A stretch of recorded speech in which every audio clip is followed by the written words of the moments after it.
Ya. Bismillahirrahmanirrahim. Assalamualaikum warahmatullahi wabarakatuh. Innal hamdalillah nahmaduhu wa nasta'inuhu wa nastaghfiruh. Wa sallallahu ala sayyidina Muhammad wa ala alihi wa ashabihi ajmain. Amma ba'd. Alhamdulillah rekan-rekan sekalian yang ada dalam ruangan ini dan juga rekan-rekan ada di sosial media dan dimanapun berada, kami atas nama Gaza berterima kasih kepada rekan sekalian yang mau mendengarkan kegiatan kami dan mengikuti dari berbagai acara yang kami akan adakan insya Allah sampai besok siang, hari Ahad siang. Pertama, kami akan menyampaikan kajian tentang penguatan mimpi Muhammad Qasim. Yang kedua adalah kami akan menyampaikan sudut pandang geopolitik dan kajian intelijen terkait dengan mimpi Muhammad Qasim yang akan disampaikan oleh Bapak Edmond. Beliau adalah pengamat ahli dalam bidang geopolitik dan intelijen dunia. Kemudian insya Allah ditutup nanti pandangan dari sisi ilmu tasawuf mencermati fenomena mimpi Muhammad Qasim ini. Dan insya Allah akan disampaikan oleh Ustadz Edward dari Sumatera Barat. Saya kira kurang lebih itu sebagai pembuka awal. Insya Allah saya yang pertama yang akan mengisi ini yaitu tentang penguatan mimpi Muhammad Qasim. Rekan yang dirahmati oleh Allah Subhanahu wa taala, kami berpendapat bahwa orang yang mendapat petunjuk langsung dari Allah Subhanahu wa taala melalui mimpi yang sesuai dengan nubuah Rasulullah SAW sudah muncul dan sudah lama menyampaikan kabar gembira dan peringatannya. Namanya adalah Muhammad Qasim bin Abdul Karim. Beliau adalah dari Pakistan dan mulai muncul menyampaikan kabar gembiranya terutama ke publik, yaitu ke TV, media, pada saat beliau berumur kurang lebih 40 tahun. Baiklah, kurang lebih itu temanya. Sebetulnya apa sih petunjuk Allah di akhir zaman ini? Bentuknya seperti apa? Sebetulnya banyak hadis-hadis yang menyampaikan tentang petunjuk di akhir zaman ini, baik dari hadis Bukhari nomor 6499, Abu Dawud nomor 4363, Ibnu Majah nomor 1588, dan juga dari banyak sumber hadis lainnya. Yang resumenya adalah begini. Pertama, setelah Nabi Muhammad SAW wafat dan mendekati kiamat, tidak ada lagi petunjuk kecuali dalam bentuk mimpi.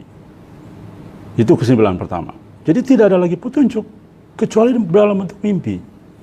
Yang kedua, semakin mendekati kiamat, mimpi yang orang mukmin itu nyaris tidak bohong. Ini resume kesimpulan yang kedua. Yang ketiga,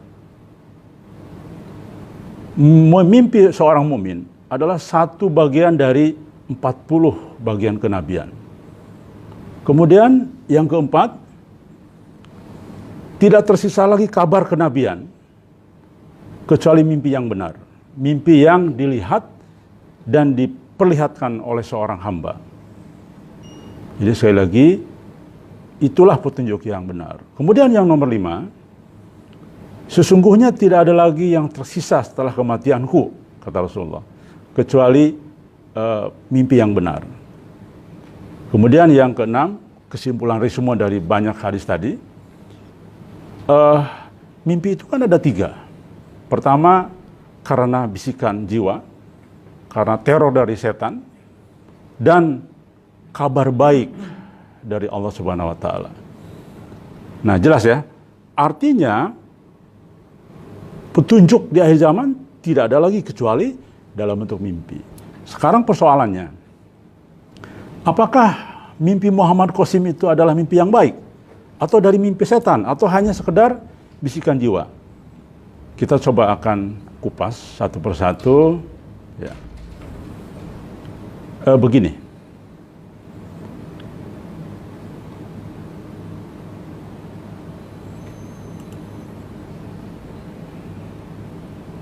Maaf sebentar ya. Kita cek. Baik, kita buktikan. Mimpi Muhammad Qasim itu ketika kita teliti, terdiri dari 3 bagian besar utama. Pertama, membicarakan tentang tauhid. Yang kedua, tentang kabar gembira. Dan yang ketiga adalah peringatan. Kemudian tentang tauhid, tidak ada lagi hal yang paling pokok yang disampaikan dalam mimpi Muhammad Qasim. Tentu Allah yang menyampaikan melalui mimpi Muhammad Qasim, bahwa umat Islam saat ini tidak mendapat pertolongan dari Allah Subhanahu wa Ta'ala karena manusia banyak terseret dalam perilaku syirik, termasuk syirik modern. Itu banyak dikupas di dalam mimpi-mimpi Muhammad Qasim. Jadi sangat serasi dengan konteks ilmu tauhid. Yang berikutnya adalah apapun perilaku kita, selalu Muhammad Qasim mengatakan kita harus berserah diri kepada Allah. Kemudian dia ingin hanya dicintai oleh Allah, tidak lebih dari itu. Ini sebagai contoh bagaimana di dalam mimpi Muhammad Qasim itu dalam konteks tauhidnya, ya. Artinya tidak melenceng daripada keimanan umat Islam dalam konteks tauhid ini. Yang kedua, isinya adalah tentang kabar gembira. Banyak sekali dijelaskan bahwa umat Islam akan bangkit di dunia, ya. Dan itu mulai di Pakistan. Kemudian setelah itu Muhammad Qasim akan memimpin Pakistan. Nah, ini contoh-contoh daripada mimpi kabar baik. Kemudian Indonesia pun akan jadi bagian dari kebangkitan umat Islam, karena akan bersama-sama dengan Pakistan akan membebaskan Jazirah Arab dari penguasaan musuh-musuh Islam. Nah, ini kabar-kabar gembira yang disampaikan di dalam mimpi Muhammad Qasim itu. Kemudian juga Panji Hitam akan muncul, ya, dari sebelah Khurasan, yaitu Pakistan. Nah, ini contoh daripada kabar gembira. Dan ini sesuai dengan hadis-hadis yang ada tentang akhir zaman, tidak bertentangan. Yang berikutnya adalah tentang peringatan. Contoh misalkan Muhammad Qasim di dalam mimpinya, yang tentu dari Allah Subhanahu wa Ta'ala, menggambarkan bahwa tidak lama lagi peristiwa-peristiwa tentang tanda kiamat akan segera terjadi. Ya. Yang berikutnya, bahkan di dalam mimpi Muhammad Qasim mengatakan Malhamah Kubro tidak akan lama lagi terjadi, dan akan terjadi kematian yang begitu besar sampai merenggut hampir 800 juta jiwa orang. Kemudian sudah mulai banyak mimpi-mimpi Muhammad Qasim yang terbukti benar. Baik, terhadap peringatan ya, misalkan soal virus corona, soal kejatuhan ekonomi, soal posisi Turki yang justru menjadi ancaman dunia dan justru akan dihancurkan oleh musuh Islam dan sebagainya. Inilah bentuk mimpi Muhammad Qasim dalam konteks peringatan-peringatan. Jadi jelas mimpi Muhammad Qasim adalah isinya tauhid, kemudian kabar gembira, dan peringatan. Saya kira ini tidak ada yang bertentangan dengan kaidah Islam yang ada, ya. Jadi jelas saya kira itu sebagai satu referensi tentang konteks isi mimpinya. Kemudian kalau kita lihat dijabarkan dalam rincian bagaimana struktur mimpi Muhammad Qasim, tentu harus ada latar belakang, ya. Yaitu apa latar belakangnya timbul mimpi Muhammad Qasim. Yang kedua, landasannya apa? Kemudian maksudnya apa? Tujuan muncul Allah dan Rasulullah di dalam mimpi Muhammad Qasim. Ya, saya kira itu harus terjawab semua tentunya. Baik, kita lihat latar belakang. Mimpi Muhammad Qasim menjelaskan bahwa bangunan Islam itu sudah rusak. Ini latar belakangnya. Yang kedua, dunia sudah begitu banyak fitnah yang terjadi. Tidak hanya dari musuh Islam, tapi juga dari dalam Islam sendiri. Itu kalau kita lihat latar belakang kenapa Muhammad Qasim, isi Muhammad Qasim itu mimpi latar belakangnya. Kemudian yang berikutnya adalah mengingatkan manusia tentang memasuki fase huru-hara akhir zaman. Nah, saya kira kalau saya melihat inilah sebagian contoh latar belakang daripada munculnya fenomena mimpi Muhammad Qasim ini. Yang berikutnya adalah landasannya apa? Alhamdulillah ternyata Rasulullah Shallallahu Alaihi Wasallam sudah mengabarkan informasi bahwa memang akan ada seseorang di akhir zaman yang akan menerima mimpi-mimpi untuk memberi peringatan dan kabar gembira. Ya. Nah, ini landasannya. Jadi ada landasannya. Kemudian yang berikutnya maksudnya apa? Kalau kita lihat mempelajari, maka jelas kehadiran Muhammad Qasim yang Allah utus adalah untuk kepentingan apa? Membangun Islam kembali sesuai dengan Islam yang dibangun oleh Nabi Muhammad SAW. Itu dalam isi mimpinya. Jadi jelas Allah mengatakan Muhammad Qasim diminta untuk membangun Islam kembali yang dimulai dari titik awalnya adalah negara Pakistan. Kemudian tujuannya apa? Nah, kalau kita lihat sekali lagi mengkaji dengan cermat, maka Muhammad Qasim diminta membangun rekonstruksi bangunan atau rekonstruksi bangunan Islam menjadi benar. Apakah Islam salam ini salah? Dalam konteks bukan soal salah, tetapi Islam sudah terpecah menjadi begitu banyak golongan, antara satu kelompok dengan satu kelompok saling menyalahkan, saling menghujat, saling mengkafirkan, saling membid'ahkan, dan sebagainya. Jadi nanti ketika Muhammad Qasim sudah berperan sebagai orang yang memang harus berperan pada saatnya nanti, maka beliau akan ditugaskan untuk membangun, merekonstruksi Islam yang sesungguhnya. Itu ya di dalam konteks tujuan mimpi Muhammad Qasim. Kemudian contoh lagi, Muhammad Qasim ditugaskan untuk menjadikan Islam dan umatnya bangkit kembali sesuai dengan janji yang banyak disampaikan oleh baginda Nabi Muhammad SAW, ya, yaitu akan bangkit umat Islam, Islam yang benar dan penuh dengan keadilan dan sebagainya. Nah, saya kira itulah maksud, tujuan, landasan daripada kenapa munculnya fenomena mimpi Muhammad Qasim ini.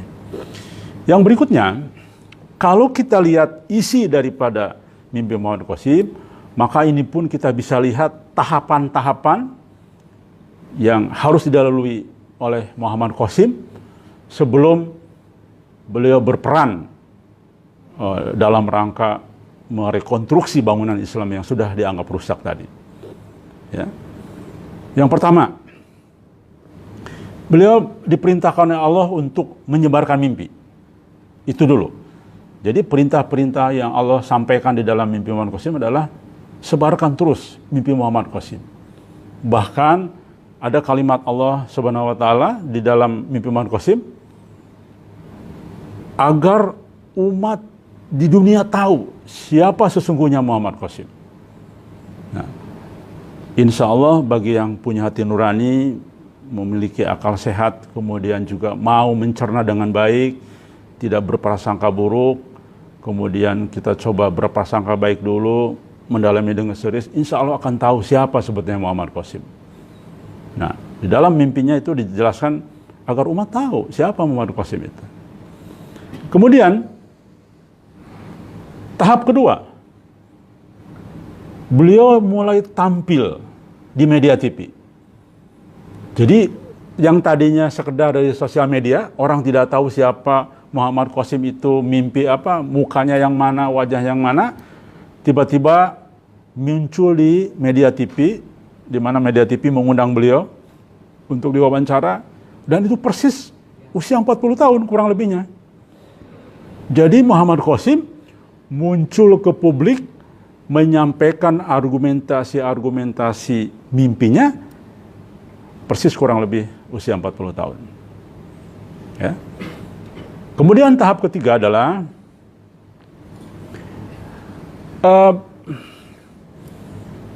ini yang menurut saya menjadi penguat, ya. Kami mendeteksi, ya, insya Allah ini lebih dari itu, tetapi kami tidak berani ketika kami tidak yakin, ya. Insya Allah ada sekitar 40 orang, di mana 40 orang ini bermimpi tentang Muhammad Qasim, baik itu bertemu dalam sebuah masjid, baik itu Rasulullah hadir dalam mimpi tersebut, yang membenarkan mimpinya Muhammad Qasim, bahwa Muhammad Qasim tidak bohong, Muhammad Qasim benar. Itu dialami oleh sekitar 40 orang di seluruh dunia, ya. Jadi artinya ini tahapan kedua dalam rangka bagaimana umat semakin tahu mimpi dan kebenarannya. Nah, itu bagaimana step pertama, yaitu mempersiapkan Muhammad Qasim.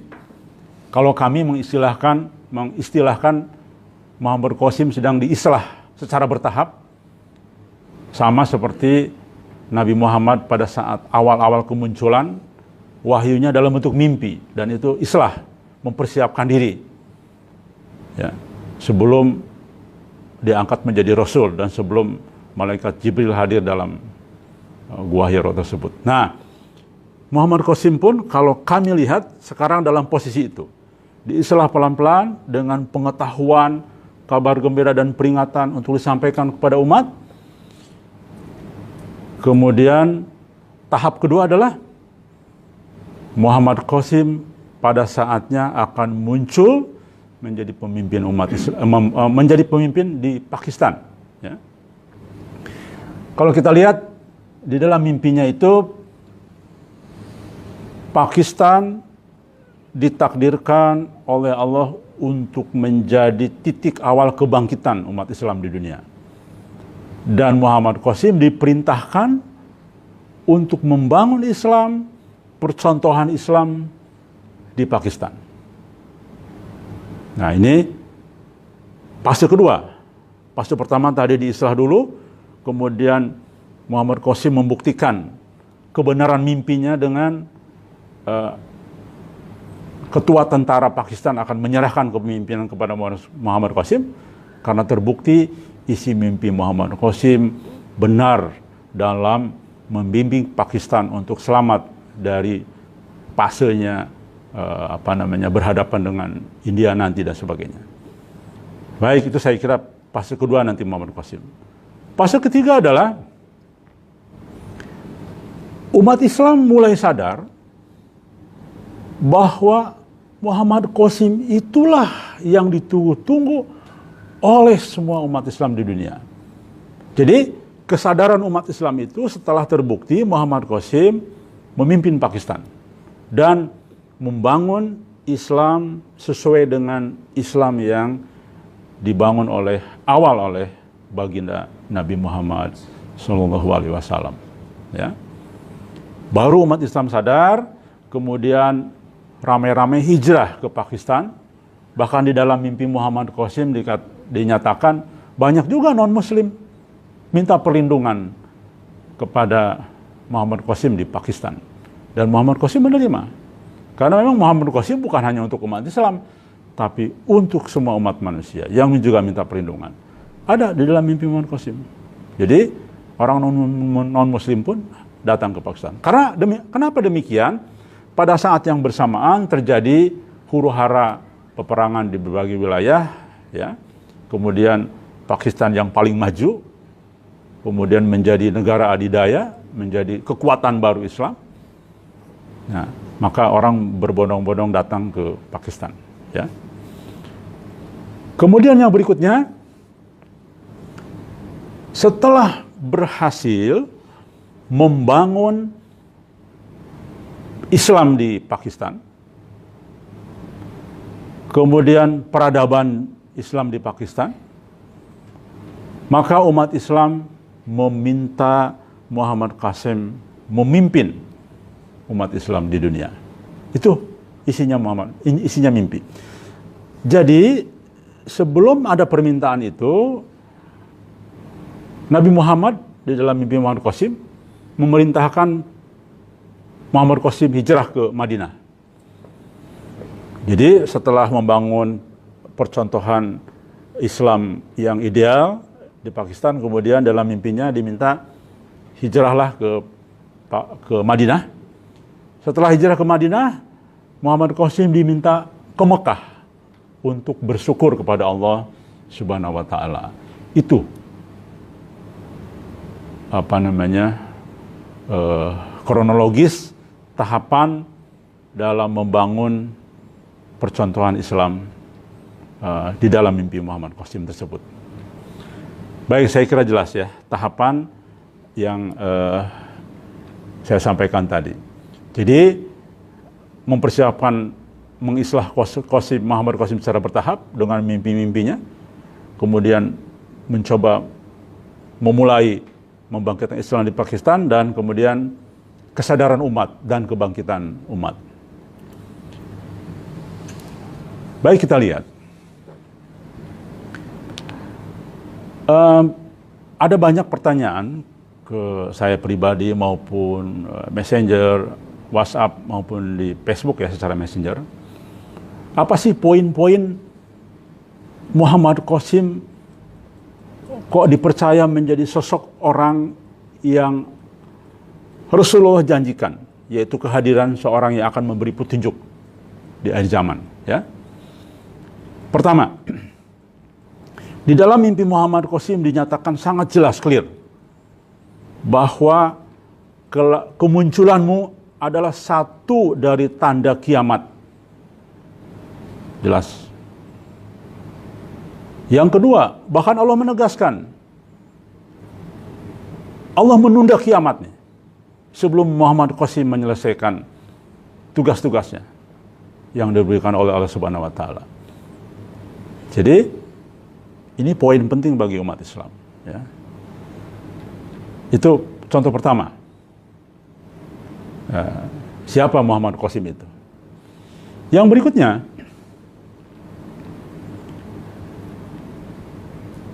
Rasulullah pada saat tahun tadi yang mimpi Muhammad Qasim, Allah mengatakan bahwa akan menunda kiamat sebelum Muhammad Qasim menyelesaikan tugasnya itu, mimpinya tahun 1998.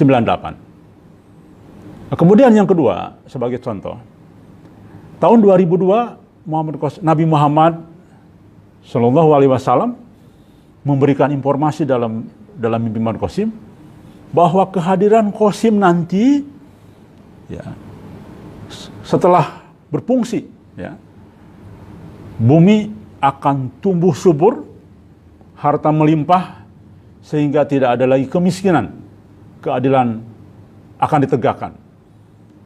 Itu isinya mimpi Muhammad Qasim dari Nabi Muhammad, ya. Dan ini sangat sesuai dengan hadis Nabi tentang sosok itu. Ya. Kemudian contoh lagi yang ketiga, tahun 2014 Muhammad Qasim di dalam mimpinya akan dilantik menjadi pimpinan umat di dunia. Dengan hal ini maka terjadi kedamaian dan keadilan. Kemudian Islam sejati akan menyebar di seluruh dunia. Ya. Itu mimpinya di tahun 2014. Dan ini pun sesuai dengan hadis tentang akhir zaman, tentang sosok ini, ya. Kemudian tahun 2015 Muhammad Qasim bermimpi bahwa orang terakhir yang akan wafat di generasi Nabi Muhammad adalah generasinya kita ini, Muhammad Qasim. Ya. Jadi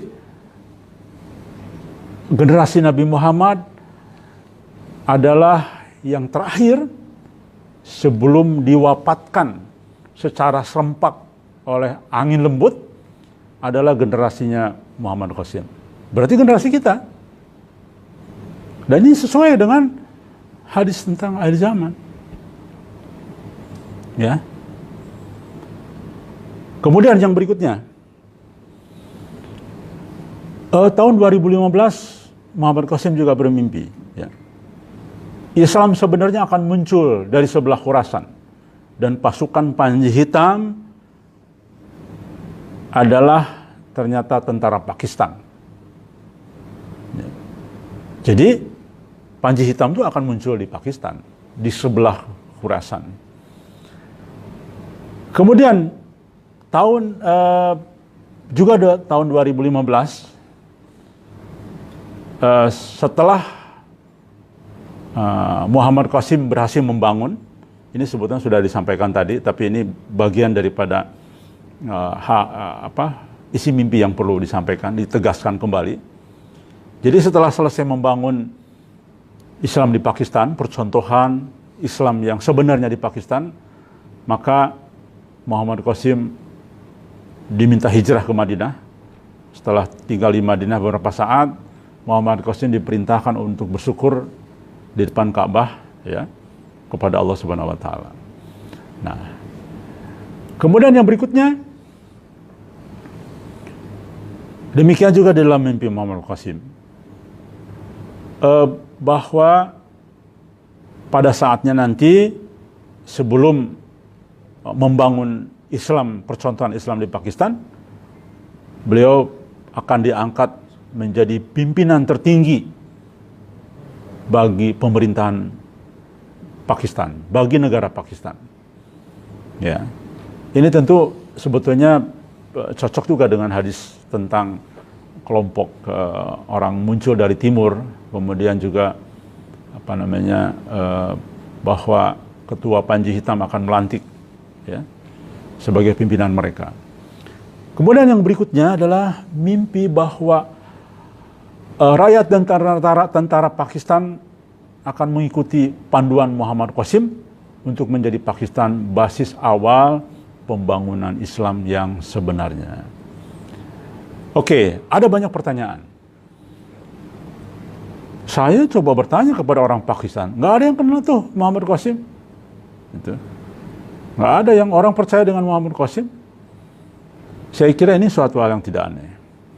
Tetapi pada saatnya nanti, insya Allah orang akan kaget dengan realita bahwa mimpi Muhammad Qasim itu menjadi kenyataan. Disitulah nanti akan berbalik arus menjadi orang yang akan banyak percaya. Nah, kemudian di dalam mimpi lagi Muhammad Qasim melihat akan muncul 3.000 jet tempur hitam sebagai simbol Panji Hitam, ya.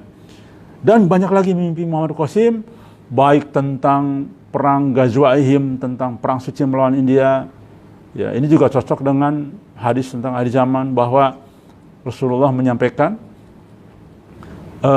hanya dua kelompok umatku yang akan terbebas dari api neraka, yaitu yang ikut perang suci melawan India dan ikut perang dengan Nabi Isa alaihissalam. Ya. Kemudian akan memenangkan perang Ghazwaihim, membebaskan wilayah Islam yang diambil alih di Palestina. Ya. Jadi di dalam mimpi Muhammad Qasim, Pakistan bersama-sama dengan Indonesia, dengan Malaysia, dan negara timur lain akan membebaskan Jazirah Arab, termasuk Palestina. Maka insya Allah sangat sesuai dengan mimpinya 4 pemuda Palestina yang sangat cukup masyhur ya, cekap dikenal karena banyak di sosial media dibahas, bahwa ternyata mereka mimpi dalam hari yang sama walaupun mereka tidak saling kenal. Pemuda Palestina ini ternyata yang akan membebaskan mereka itu adalah wajahnya mirip orang Indonesia. Ya, ini ada kesamaan berarti ya. Kemudian di sana digambarkan juga di dalam mimpi Muhammad Qasim bahwa tentara yang akan dipimpin oleh Muhammad Qasim ya, yang terdiri daripada negara Pakistan, negara Indonesia, Malaysia dan sebagainya akan mengalahkan musuh-musuh negara Islam, terutama yang sudah mencengkram nantinya di wilayah Timur Tengah, baik itu Amerika, Rusia, dan Israel. Ya. Kemudian juga digambarkan Muhammad Qasim akan berperang melawan tentara yang dipimpin oleh Dajjal. Dan juga diceritakan ending terakhirnya adalah turunnya Nabi Isa alaihissalam, kemudian juga serangan dari bangsa Ya'juj Ma'juj. Nah, saya kira dari rekonstruksi mimpi Muhammad Qasim, kita sudah bisa menebak siapa Muhammad Qasim. Bagi orang yang sudah pernah mendengar kajian para ustadz atau membaca buku tentang akhir zaman, kita sudah paham siapa sosok Muhammad Qasim sebenarnya. Ya. Baik, kita lihat.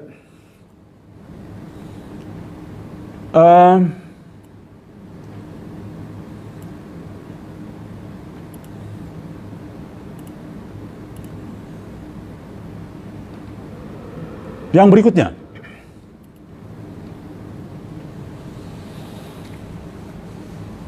Ada banyak pertanyaan yang diajukan kepada kami. Kami kebetulan Gaza ini kan awalnya mencoba membuat kelompok kecil dalam bentuk grup WhatsApp. Kemudian juga akhirnya alhamdulillah dari 1 grup sekarang sudah ada 9 grup, 10 grup dengan teman-teman yang sudah sangat yakin dan ikut membantu dakwah mimpi Muhammad Qasim ini. Jadi ada 10 grup. Itu banyak sekali pertanyaan-pertanyaan, mengapa kok petunjuk dari Allah itu dalam bentuk mimpi? Kenapa petunjuknya kepada seseorang yang akan menerima petunjuk itu bukan dari membaca kitab para ulama? Nah, mimpi kan dianggap bukan sesuatu yang istimewa saat ini. Sesuatu yang sudah dianggap dilupakan. Ya. Pertama tentu jawabannya adalah jelas tadi kan, bahwa Nabi Muhammad sudah menyampaikan justru petunjuk di akhir zaman itu dalam bentuk mimpi, tidak dalam bentuk yang lain. Tentu pertama adalah karena memang ini kehendak Allah, takdir Allah, ketentuan Allah. Kita tidak bisa melawan. Kenapa? Kenapa sih kok petunjuk di akhir zaman orang yang baca kitab saja? Gitu. Ya itu sudah kehendak Allah. Kita tidak bisa keluar dari takdir itu. Yang kedua, ini menarik. Kiai Haji Bahauddin Nur Salim atau disebut dengan Gus Baha. Ya, beliau kan salah satunya adalah ahli tasawuf ya. Insya Allah nanti akan disampaikan tinjauan ilmu tasawuf oleh Ustadz Edward nanti di sesi ketiga setelah sesi kedua dari Pak Edmond. Beliau mengatakan begini, ini menarik sekali. Sesungguhnya kami pun pada saat mendengar ceramah beliau sangat terhenyak. Kami bahagia sekali ada seorang ulama yang secara tidak langsung maupun langsung membenarkan tentang mimpi Muhammad Qasim. Beliau mengatakan, mimpi itu lebih otoritatif daripada dunia nyata. Ya. Mengapa demikian? Beliau mengatakan, mimpi itu hak prerogatif Allah. Ketika orang tidur, itu dikuasai semua oleh Allah. Tidak lagi berpikir yang lain-lain. Dan itu sumbernya, mimpi yang baik ya terutama, pasti 100% dari Allah. Kok dibandingkan dengan dunia nyata, masa sih lebih otoritatif? Beliau mengatakan, dunia nyata penuh dengan kepentingan. Jadi, kalau di dalam mimpi, hanya kepentingan Allah. Ketika Allah mau menyampaikan kepada orang soleh satu mimpi, pasti benar. Tetapi, kalau orang soleh berhadapan di dunia nyata, menyampaikan pendapat, belum tentu 100% benar. Kenapa? Karena ada kepentingan-kepentingan lain. Gitu. Kalau mimpi kan tidak. Nah, itu pernyataan dari Gus Baha yang saya kira luar biasa, sederhana, tapi itu mengandung satu makna yang sangat tinggi ya. Karena tidak mimpi yang baik dari Allah tidak dipengaruhi oleh keadaan, tidak dipengaruhi oleh pribadi penulis, ya, atau pribadinya seseorang itu, kelompok dan sebagainya. Nah ini jawaban kedua mengapa kok petunjuk di akhir zaman dalam bentuk mimpi. Yang berikutnya, loh, pada saat kenabian masih berlaku, dari mulai nabi-nabi sebelumnya lah, sebelum Muhammad, banyak wahyu dalam bentuk mimpi. Jadi tidak aneh, kenapa petunjuk kok mimpi? Ya memang seluruh hampir nabi juga banyak bermimpi, bahkan banyak syariat itu dari mimpi. Contoh, kurban dari mimpi, ya. Kemudian yang berikutnya, kalau petunjuk itu karena membaca kitab, bukan dari mimpi ya. Pertanyaannya, kitab siapa? Ulama itu kan terpecah-pecah juga. Ketika kita mempelajari satu, katakanlah mohon maaf, dari satu harokah, kita berpendapat berhujah atas nama ulama harokah tersebut, maka harokah lain belum tentu menerima, atau kelompok lain. Anggap saja Muhammad Qasim pandai beragama, katakanlah mondok di satu pesantren, beliau berpendapat, yang lain belum tentu menerima. Tapi kalau masyarakat sadar bahwa apa yang disampaikan Muhammad Qasim itu adalah dari Allah Subhanahu wa taala, insya Allah mudah merangkul semua pihak. Nah, sekarang pertanyaan, masalahnya adalah mari kita yakini, pelajari, analisa benar tidak bahwa mimpi Muhammad Qasim itu dari Allah.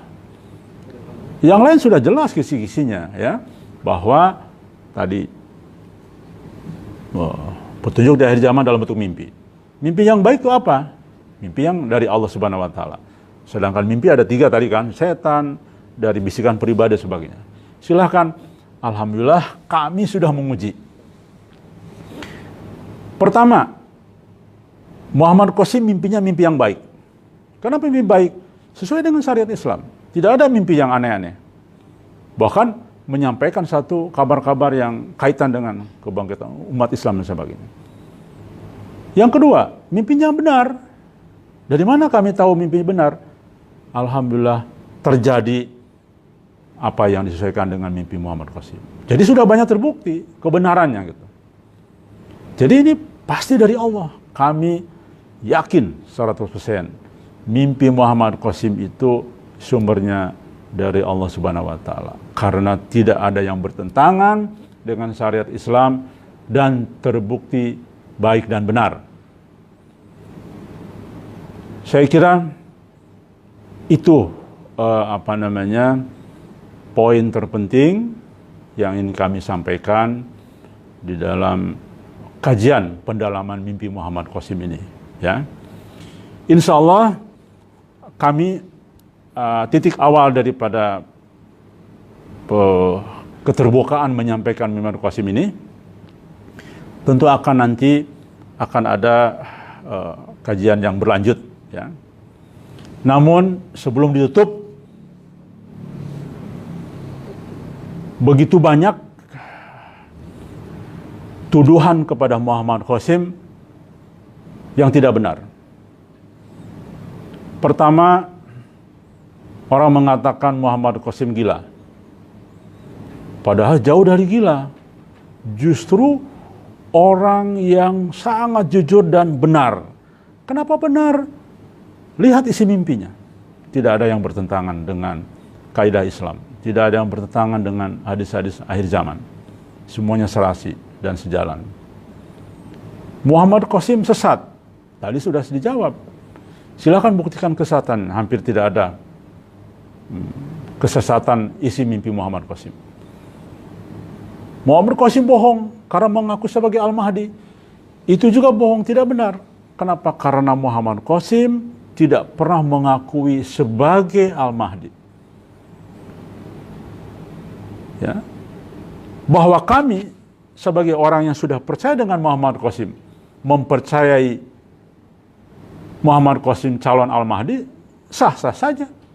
Karena apa? Isi mimpinya menunjukkan bahwa dia memang calon Al-Mahdi. Ya. Jadi saya kira perbedaan pendapat tentang sosok Muhammad Qasim, silakan kita menggunakan dalil dan alasan yang jelas. Pertanyaannya, apakah Muhammad Qasim sudah berfungsi? Kami melihat masih dalam tahap fase pertama, yaitu hari ini sampai beberapa tahun ke depan masih menyebarkan mimpi Muhammad Qasim. Jadi kami baru mempercayai beliau adalah calon Al-Mahdi. Ya. Bahkan insya Allah beliau akan memiliki fungsi kemahdiannya itu pada saatnya nanti. Jadi bohong besar kalau ada umat Islam yang mengatakan Muhammad Qasim mengaku-ngaku sebagai Al-Mahdi. Itu tidak benar. Namun umatnya, sekelompok umat Islam melihat isi mimpinya Muhammad Qasim itu, ya beliau calon Al-Mahdi pada saatnya nanti. Dan itu saya kira bohong besar kalau ada orang mengatakan Muhammad Qasim mengaku saya Mahdi. Jadi itu yang benar posisinya. Ya. Lalu kenapa kami sudah yakin dengan sosok Muhammad Qasim ini? Kenapa bukan seorang ulama yang mengatakan ini? Kenapa bukan seorang habaib yang mengatakan ini? Mengapa bukan sekelompok alim ulama yang mengatakan ini? Kenapa saya yang bukan ulama? Kenapa saya yang orang biasa-biasa saja? Pertama jawabannya adalah, ya kami juga tidak tahu. Ini mungkin kehendak Allah. Yang kedua, kami sudah menginformasikan ini ke para alim ulama. Bahkan kami pernah bikin grup di WhatsApp. Ada 2 grup, isinya alim ulama. Menyampaikan tentang Muhammad Qasim. Untuk diteliti, untuk dikaji dan sebagainya. Tapi jarang yang bersuara. Ya, saya memahamilah. Mungkin ulama penuh dengan kehati-hatian dan sebagainya. Namun mohon maaf, saya sampaikan kepada alim ulama, terlambat kalau kesadaran kepada umat ini terhadap apa yang akan terjadi dikajinya terlambat. Kami melihat setelah corona ini terjadi sesuai dengan mimpi Muhammad Qasim, ya, rekan sekalian, tidak akan pernah ada yang menduga bahwa muncul corona ini kemudian terjadi kejatuhan ekonomi. Nah, Muhammad Qasim dalam mimpinya sudah ada menyampaikan itu.